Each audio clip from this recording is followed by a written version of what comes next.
And welcome to Studio 5. We are sharing a great show with you today.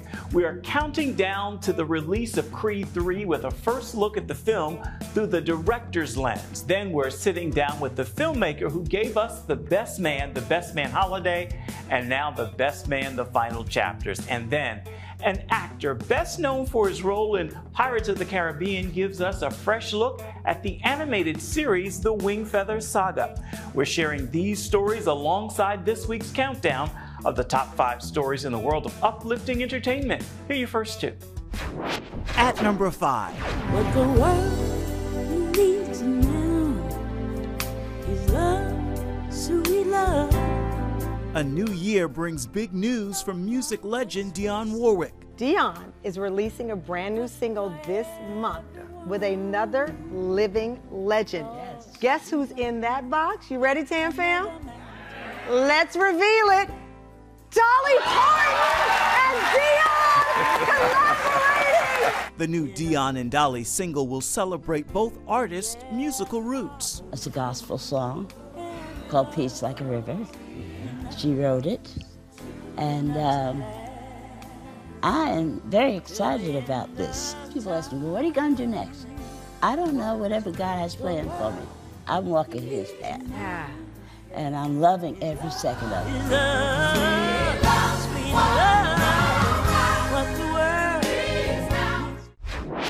At number 4.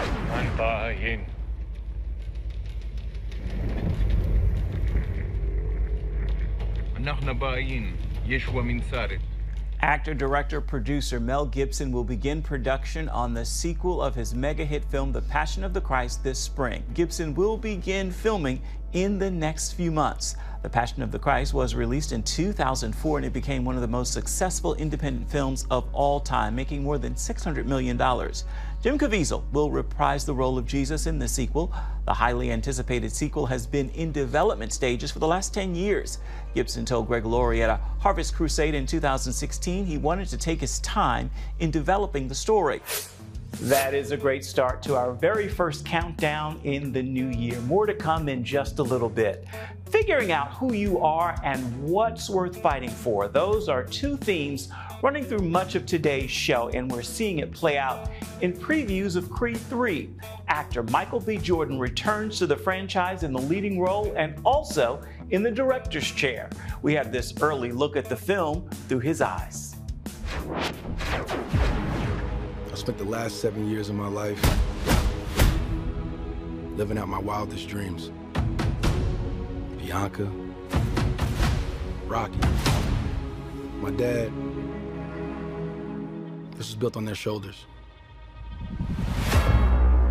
Hey, my man, can I help you? Let me get an autograph.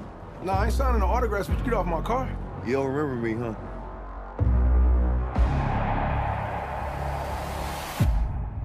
Damien. How long were you locked up? 18 years, bro. Just got out last week. Glad to have you back out, huh? I know I've been away a long time, but I kept myself in shape. I still got gas in the tank. Come by the gym. Thank you. Curious what happened with you two? I didn't tell you. We was like brothers. I was the best, though. But I never got a chance to prove that. That's cute.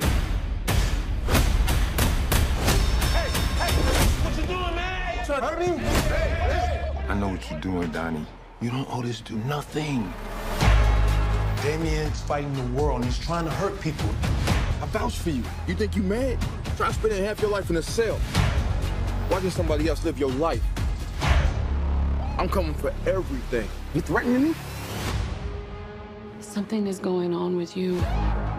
Damien was my family. Adonis Creed. I've been living with this character for 8 years. We laughed, cheered, cried together. A core pillar of this franchise is figuring out who you really are and what's worth fighting for. In Creed 3, I wanted to know what Adonis's limits were.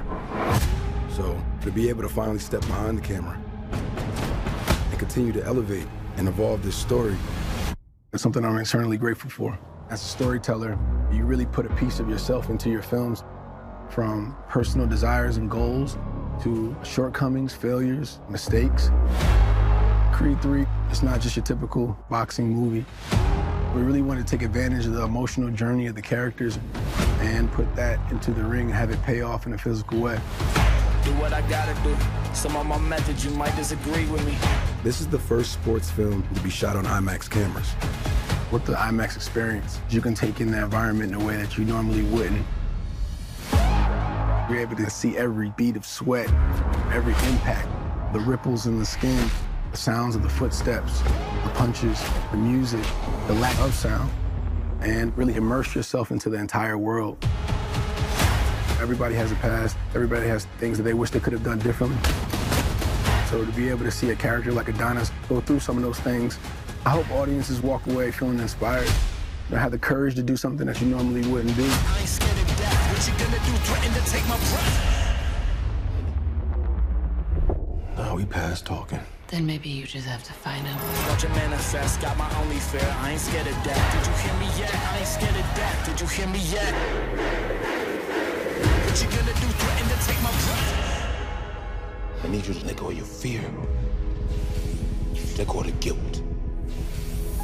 Let go of whatever was and walk into what is. I feel those chains are breaking, yeah. I fear God, I don't fear death.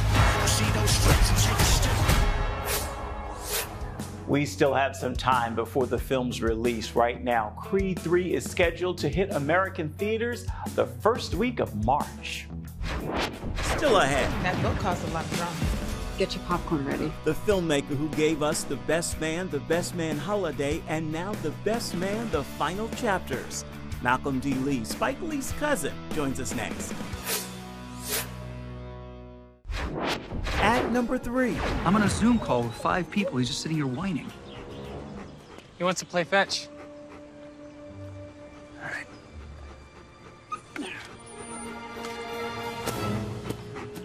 Go get it.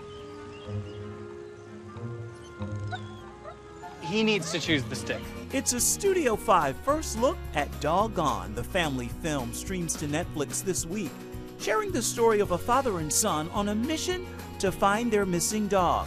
And in the end, they find each other. What's going on? Oh, the library gave us phone books for every county in Virginia. At least I think it's everyone. Why?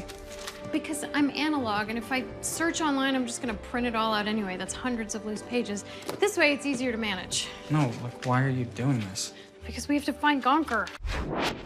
At number 2, Buffalo Bills safety Damar Hamlin continues to recover after he collapsed on the field a week ago during Monday night's football game on national television in Cincinnati. He has been up with physical therapy and occupational therapy, walking the unit, tolerating a regular diet, meeting with his family. Bills head coach Sean McDermott was able to visit Hamlin today. Yeah, I'm super excited that he's back in Buffalo. He's doing well and a little bit tired, but it was good to see him in person for the first time in a while. That's going to leave us with just one more story to share in our countdown. We'll get to it in about 6 to 7 minutes. Next on our rundown is the filmmaker who gave us The Best Man Holiday, and now The Best Man, The Final Chapters, streaming on Peacock. We sat down with Malcolm D. Lee to talk about his work and a pivotal character in the Best Man franchise, Lance Sullivan, who again touches those themes. Who are you and what's worth fighting for? Lance also struggles with challenges to his faith. Fellas, I'm getting married. It's gonna be just like old times. So, The Best Man, 1999, The Best Man Holiday, 2013, 2022, The Best Man Final Chapters. Is it really the final chapters? Yeah, it's really the final chapters. Only better, right? Better. A ode to the fans and an ode to the characters of this amazing franchise that I was blessed to be a part of. Get your popcorn ready. What went behind the decision to do a limited series for television as opposed to a third film? Well, a third film was written, and that was the intention to do a third movie. But streaming services became a lot more popular. Limited series became very popular, and I thought, well, maybe that's a way to translate this into television. This kind of happened the way it was supposed to, I think. You need to find something you're passionate about. Redefine your purpose. I thought you found your purpose with that perfume commercial. Always in my playbook. Always in my playbook. I think I've heard it described as a midlife metamorphosis. What does that mean? Midlife metamorphosis meets midlife renaissance. You know, I think that when you get to a certain age, and I see it, you know, amongst my peers, and certainly I think it is the case since we were all shut in for 2 years. A lot of reevaluation of what's our priorities are and what we hold dear. I know what it's like to be a tired, overworked, exhausted mom. Wait, don't you have like 3 nannies? It takes a village. So there's a lot of reevaluating and whatnot that goes on with these characters, which I think is very much a reflection of what's happening with a lot of people's lives at this age. Did you find yourself going through the same questions? Oh, absolutely. You know, like, you know, my father's getting older. You know, my kids are growing up, and I don't want to miss certain things. And yeah, I mean, there's a lot of that's happening. None of us are the same people we were 20 years ago. No black woman gets to where you are without great instincts. So whatever your next move is going to be, it will be the right one. Can we go through the characters real quick? And I just want to get your first thoughts at them as we're seeing them in this series. Let's start with Shelby. Shelby, we're going to see a lot of Shelby's heart. We saw a little glimpse of it in Best Man Holiday. We brought forth a more complete character, and we're definitely going to see that in the series. Q? Quentin's going to evolve. They're all going to evolve, to tell you the truth, you know? Quentin is going to make some discoveries about himself, about other people, about what he thought he knew, and what he thought to be true. And yeah, I mean, he's going to figure out that, or come to grips with the reality of a couple of situations that are going to surprise him. I am feeling something that I have not felt in a long time. Now, the one that I think most of my audience resonates with is Lance. We know him for Faith, Family, and Football. Where does that stand? What's happening? He still has faith. He will, unfortunately, like many of us do, have a crisis of faith. I think it's very current, and I think that it will be a great conversation opener. You know who I want to play me? Who? Beyonce. Get your coins together, brother. What would you say to those of us out there saying, no, don't let this be the end? Well, you know, look, I think the Best Man had its run, had its time. I think that this series is a fitting tribute to the fans and to the characters, and I hope that people will enjoy it. I'm not me without you, and you all are worth way more than a paycheck. I mean, it's a really big paycheck. By the way, Malcolm's film catalog includes Space Jam, A New Legacy, Roll, Bounce, and Welcome Home, Roscoe Jenkins. We need to take a quick break right here, but before we do, we have a story to share in pictures. Here's this week's Studio 5 Snapshot. Studio 5 extends special thanks to artist and photographer Gary Thomas Kuiper. The London-based storyteller is sharing snapshots of his recent work backstage at major performances in the UK. Familiar faces like Barry Manilow, guitarist George Benson, and the great Gladys Knight, who was recently honored here at home at the Kennedy Center. These images are this week's Studio 5 Snapshot. Just moments away. We are so glad to have you playing the role of Poto. It's my pleasure to be here, thank you. A familiar face in movies lends his voice to animation. Straight off the cliff, a lot of them. Grandpa! Welcome back to Studio 5. He's the voice of Poto Helmer in the animated series The Wingfeather Saga. But Kevin McNally is also an English actor and writer, and probably best known for his role in the Pirates of the Caribbean film franchise. His work is a bright spot in this week's Studio 5. I've heard things, Poto. Dark things. We're missing Dragon Day! I'm coming! Tell me your role with the Wingfeather Saga? I play the grandfather of the family, a family that has a secret, and the grandfather was a man of action. The last time I have any sin, straight off the cliff, a lot of them. Grandpa! Fine, I'll let him live. What did you think about the story when it first lands in your lap? Well, the wonderful thing I felt about it was that it was it was sent to me as an animated series for children. And it was a lot darker than I thought it would be. Dark Laura in the deep. Which I like. I like some dark elements, and it's very funny. It's beautifully executed. But really, to be honest, what I go for is what's the character I'm playing, and I just love him. I think he's a really hard-edged, with a slightly soft interior character. How closely do you relate to him? The softness I've got, but I don't think I'm quite the tough guy that he is. Does it bring you joy to create something for children? Yeah, I think doing work for children is, of course, it always gives me a special joy. I'm in the middle of a convention tour at the moment, and families come to these conventions and want you to sign things for their families, and it's always wonderful to see the children, because for them, it's all of the things that we create and the stories that we create, they're real. They really believe them. And it's a wonderful thing to remember in yourself that innocence of childhood, and so try to keep a little element of it with you. And that's why this appealed to me so much, because I don't often get asked to do kid shows. What's the journey been like? Has it been easy to do this? I don't think any journey is easy, but I'd like to go back to my younger self and say, don't try to become a star, because the wonderful thing about being a character actor is that I can still be here today and still be playing roles. I think perhaps people who want to become actors to be famous are doing it for the wrong reasons. You should do it so that you can keep doing it for the rest of your life, and that's what I'm thankful for every day, that I can still get up every day and do it. When did you recognize the power of what you do? What happened? I was in a theater doing a show when I was 16, 2 years ago, and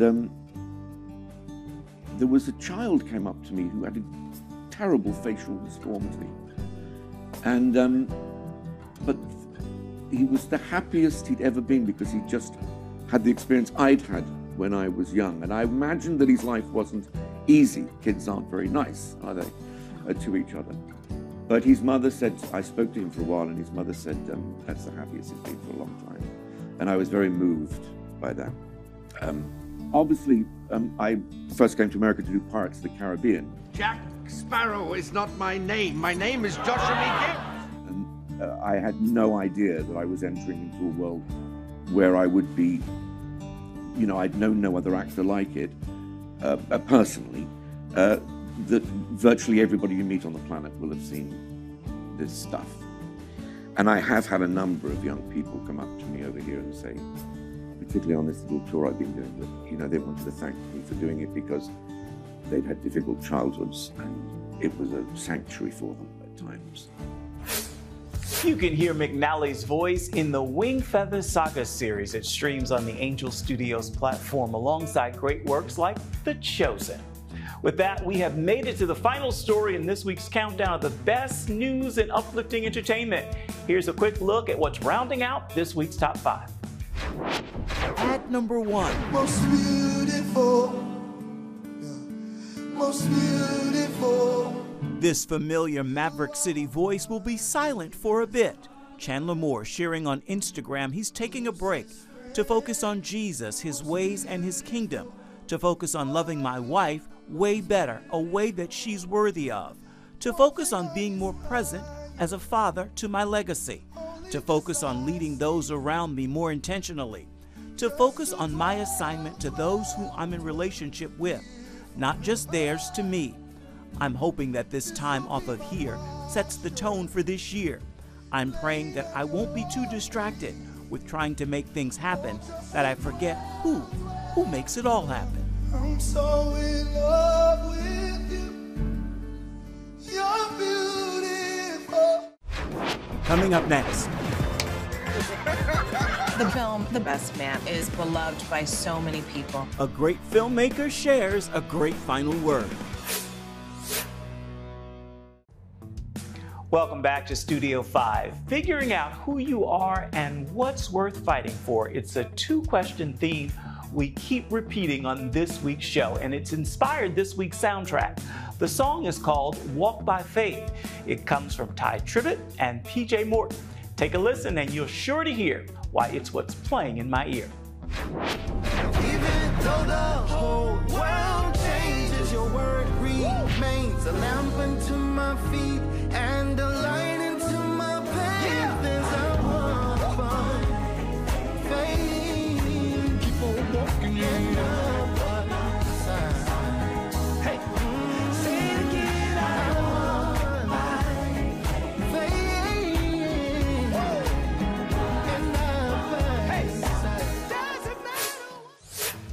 On that musical note, we are just about out of time for this edition of Studio 5. So let's take a quick look ahead to next week. A, B, C, and X camera. Mark? Everything old is new again. Our show isn't so much a reboot as it is a revival of the original Night Court. The long-running 1980s sitcom returns to NBC. Yeah, the judge is not good on the subway. I rode with her once. She held the pole and then touched her face so many times. We're taking you behind the scenes of the latest chapter of the hit series. Wait, I'm sorry. Wait. Did I say my name is Dan Fielding? I meant to say John LaRoquette. Hope you'll join us for that story and so much more next week. Before we say goodbye today, we want to give the final word to filmmaker Malcolm D. Lee. I was very sure about what I wanted to do and how I wanted to do it. I wouldn't have changed anything because I knew the movie I wanted to make, despite people telling me, you should cast this person, you should use this composer, you should, remember this is a comedy. And I'm like, this is not a comedy. It's a drama with comedic moments, and these characters are real, and I wanted to be grounded. I knew what I wanted. You have to have your vision, you have to be strong about it, and so I knew what I wanted, and I knew what I didn't want. So, but sometimes you have to listen to other people. You have to take an idea, or at least the spirit of an idea, and see how it can improve what you want to do. Malcolm, thank you. That is a great final word for this edition of Studio 5 and this week's look at uplifting entertainment. Until next time, make time to uplift someone around you, and then come on back and see where Studio 5 takes you next week. In the meantime, here are two questions to ponder and pray about. Who are you? And what's worth fighting for? Bye-bye, everybody.